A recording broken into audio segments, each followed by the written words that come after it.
Pengembangan organisasi.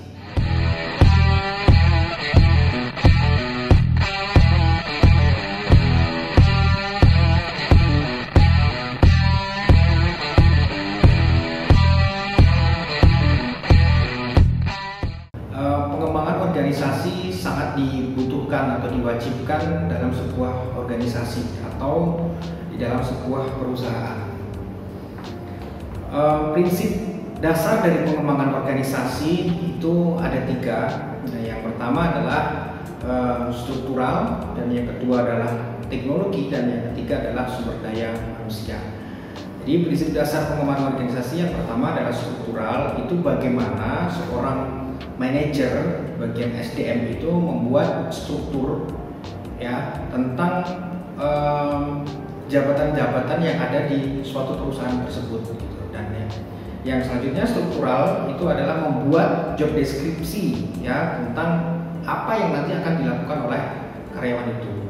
Dan yang kedua, prinsip dasar dari pengembangan organisasi adalah teknologi. Nah, teknologi ini mencakup tentang peralatan atau alat, metode baru atau sistem komputerisasi yang dilakukan di dalam sebuah perusahaan itu.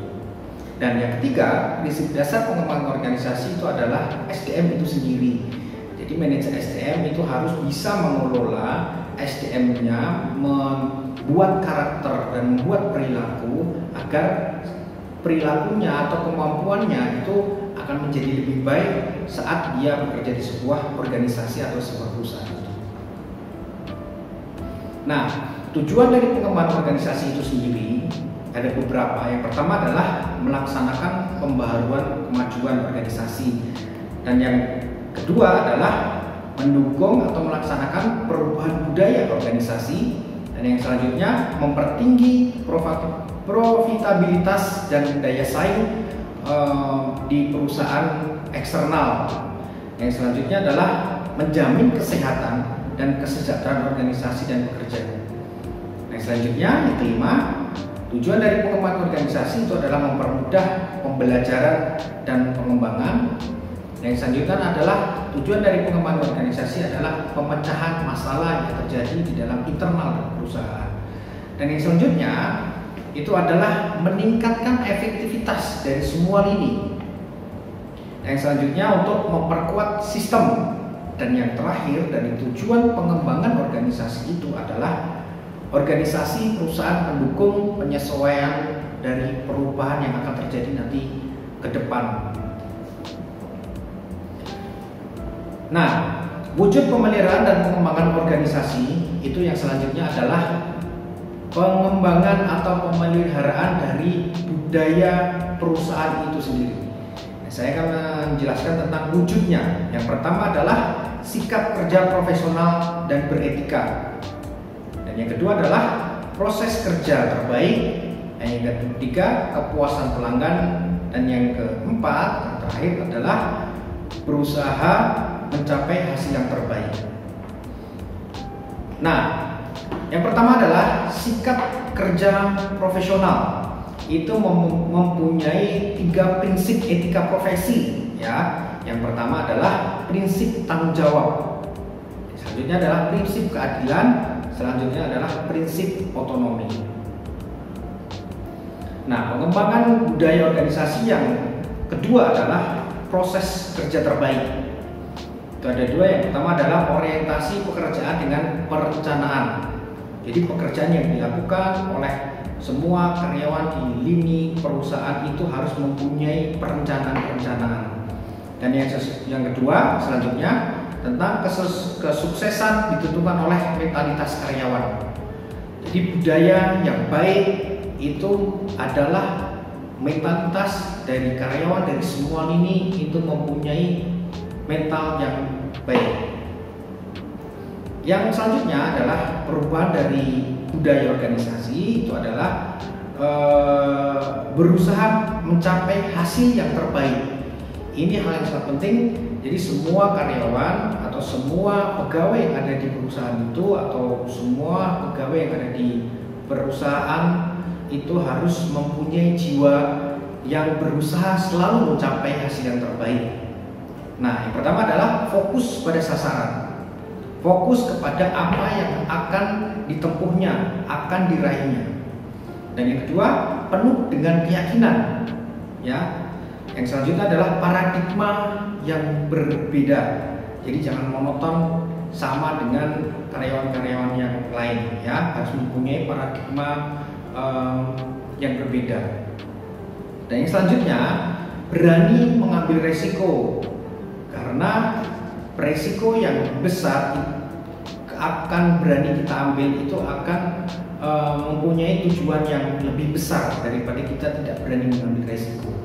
Ya, dan yang terakhir itu mempunyai mental atau mencapai hasil terbaik. Yang terakhir adalah pantang menyerah. Nah, ini yang paling penting juga. Oke, yang selanjutnya adalah budaya organisasi tentang kepuasan pelanggan, ya. Yang pertama adalah mutu yang melekat pada produk. Yang selanjutnya mutu biaya yang digunakan dalam menghasilkan produk. Dan yang selanjutnya adalah mutu penyampaian produk sampai di tangan pelanggan. Yang selanjutnya mutu keamanan saat produk digunakan. Dan selanjutnya mutu semangat dalam melayani pelanggan. Oke, pengembangan organisasi itu memang menjadi sebuah tanggung jawabnya manajer SDM atau kepala SDM di dalam sebuah organisasi itu. Nah, tugas besar dari manajer atau kepala SDM dari sebuah organisasi itu adalah yang pertama itu memotivasi atau memberikan semangat kerja bagi para atau semua pegawai yang ada di perusahaan itu. Dan yang kedua adalah memberikan nasihat tentang peningkatan integritas diri di semua pegawai, ya. Nah, syarat yang pertama itu adalah penerapan kontrol kualitas, ya. Syarat yang harus dilakukan oleh manajer atau kepala organisasi itu, kepala SDM di dalam sebuah organisasi itu adalah penerapan kontrol kualitas. Yang pertama adalah quality of product. Dan yang selanjutnya adalah quality of cost. Yang ketiga adalah quality of delivery time. Dan yang keempat itu adalah quality of moral. Dan yang terakhir adalah quality of safety. Ya, quality of product itu sendiri adalah mutu dari hasil produk atau jasa yang sesuai dengan persyaratan permintaan. Ya, dan yang kedua quality of cost itu adalah mutu dari biaya produk atau jasa. Dan quality of delivery time itu adalah mutu pengiriman atau penyerahan hasil produk. Dan yang keempat, quality of moral itu adalah mutu atau sikap mental yang dipunyai oleh semua anggota atau pegawai dalam sebuah perusahaan itu. Yang terakhir adalah quality of safety, ya, mutu keselamatan atau keamanan pemakaian produk, ya, atau jasa yang dipunyai oleh perusahaan itu. Nah, tugas dari manajer SDM atau kepala SDM yang selanjutnya adalah mengevaluasi jabatan. Nah, manfaatnya mengevaluasi jabatan itu yang pertama adalah memudahkan penentuan gaji pokok dalam penerimaan karyawan baru. Selanjutnya adalah mempermudah penetapan gaji pokok untuk SDM yang dipromosikan atau naik jabatan, ya, di atasnya jadi staff, mungkin bisa naik jadi supervisor. Nah, itu sebagai mempermudah penetapan gajinya. Jadi gaji yang sebelumnya naik menjadi supervisor itu gajinya berapa. Nah, selanjutnya evaluasi jabatan fungsinya adalah mempermudah memberikan keputusan penempatan khusus untuk SDM yang belum memperoleh posisi. Dan yang terakhir adalah fungsi dari evaluasi jabatan itu menentukan nilai relatif dari semua jabatan yang ada. Oke, tugas dari manajer SDM yang selanjutnya adalah pengorganisasian karir. Nah, ya, pengorganisasian karir itu adalah menyusun rencana karir. Semua karyawan yang ada di dalam sebuah perusahaan itu sesuai dengan kebutuhan perusahaan dan kemampuan karyawan itu sendiri dengan tetap mengakomodasi aspirasi karyawan. Jadi nanti dibikin dengan cara menggunakan jalur karir gitu ya. Nah, oke, yang selanjutnya yang harus dilakukan itu adalah penerapan manajemen perubahan, atau bahasa yang sering kita dengar adalah change management gitu ya. Jadi posisi karyawan yang sekarang dengan posisi karyawan yang akan datang, di tengah-tengahnya itu ada masa transisi gitu ya. Nah, di tengah-tengah itu adalah cara membuat atau cara yang digunakan oleh manajer SDM untuk bisa merubah ya karyawan yang sekarang itu menjadi karyawan yang masa depan yang mempunyai kualitas secara keseluruhan, itu mempunyai kualitas yang baik ya. Nah, formula atau hal yang harus dilakukan atau hal yang mendukung perubahan itu adalah yang pertama adalah kesadaran dari semua pihak ya, dari organisasinya itu sendiri, dari manajernya atau dari karyawan itu sendiri. Dan yang selanjutnya adalah perhatian khusus yang dilakukan oleh organisasi ataupun dari manajer SDM itu sendiri ke para karyawannya. Nah, yang selanjutnya adalah hasrat atau keinginan ya dari semua lini ya, dari organisasi, dari manajer SDM, dan dari semua karyawannya. Yang selanjutnya, formula dari perubahan itu adalah pengetahuan ya. Orang akan berubah, orang akan mencapai atau menjadi lebih baik, itu harus mempunyai pengetahuan. Yang selanjutnya adalah kemampuan ya. Biasanya pengetahuan itu secara materi atau secara teori ya. Yang lainnya kemampuan itu secara pengalaman gitu.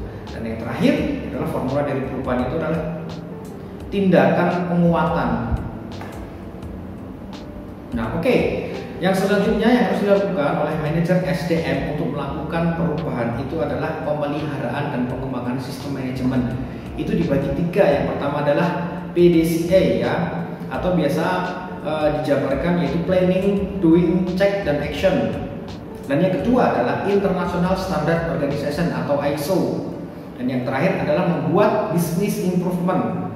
Oke, kita akan bahas satu persatu. Yang pertama adalah PDCA, planning, doing, check, action. Seperti gambar yang saya jelaskan, untuk mencapai visi dari sebuah organisasi itu dalam waktu rentan antara 6 tahun atau setahun, ataupun terserah sesuai dengan kesepakatan dari organisasi itu harus melakukan PDCA ya. PDCA itu kan planning, itu kan perencanaan ya artinya. Lalu doing itu melakukan, lalu check itu mengevaluasi gitu ya. Lalu action itu adalah merealisasikan atau menjalankan. Nah, itu adalah PDCA itu sendiri. Nah, yang selanjutnya adalah ISO ya. Jadi PDCA tadi itu berjalan mengikuti visi dari perusahaan. Nah, seperti gambar yang saya jelaskan, saya tampilkan itu bahwa bola atau roda yang berputar menaiki atau menuju ke visi itu harus diganjal dengan yang namanya standar ISO. Standar ISO itu standar yang mengatur aturan-aturan yang diberlakukan di eksternal gitu ya. Jadi perubahan akan kita lakukan terus-menerus, tapi menggunakan standar ISO yang sudah ditentukan. Nah, yang terakhir itu adalah menggunakan BPI ya, atau kepanjangan adalah Business Process Improvement. Apa itu? Itu adalah kerangka sistematik yang dibangun dengan tujuan membantu perusahaan atau organisasi dalam membuat kemajuan yang signifikan terkait melaksanakan proses bisnisnya. Nah, fungsinya dari BPI itu adalah yang pertama adalah mengeliminasi berbagai kesalahan. Yang selanjutnya memaksimalkan penggunaan aset. Selanjutnya adalah menekan waktu tunggu. Ya, selanjutnya adalah memberikan pemahaman dan memudahkan penumbuhan gitu ya. Oke, saya ulangi lagi, memberikan pemahaman dan memudahkan penggunaan ya. Yang selanjutnya adalah mendekatkan perusahaan atau produk kepada pelanggan internal dan eksternal. Yang selanjutnya, fungsi dari Business Process Improvement itu adalah memberikan kemampuan adaptif terhadap keinginan pelanggan. Yang selanjutnya memberikan perusahaan keuntungan yang kompetitif. Dan yang terakhir, dari fungsi BPI itu adalah menghilangkan berbagai kelebihan pengeluaran. Oke, terima kasih. Sekian dari saya. Assalamualaikum warahmatullahi wabarakatuh.